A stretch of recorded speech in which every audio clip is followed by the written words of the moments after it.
दशमहाविद्या आवाहन मंत्र।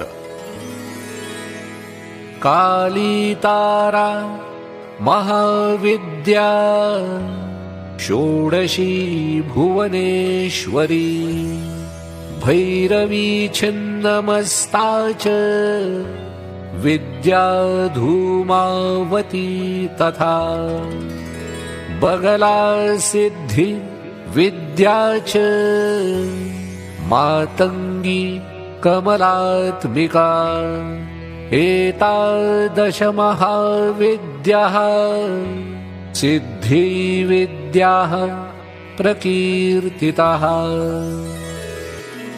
ॐ क्रीं कालिकायै नमः।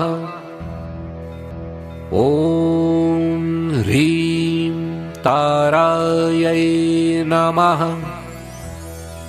ॐ श्रीं त्रिपुरासुन्दर्यै नमः।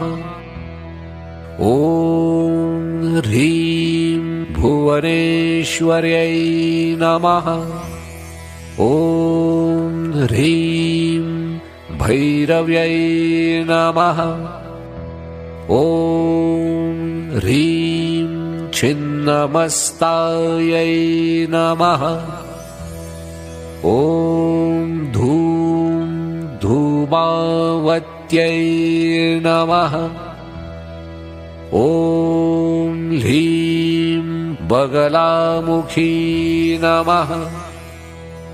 ॐ ऐं मातङ्ग्यै नमः।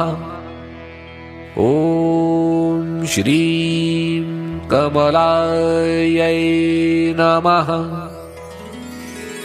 काली तारा महाविद्या षोडशी भुवनेश्वरी भैरवी छिन्नमस्ता च विद्या धूमावती तथा बगला सिद्धि विद्या च मातंगी कमलात्मिका एतादश महाविद्याः सिद्धि विद्याः प्रकीर्तिताः।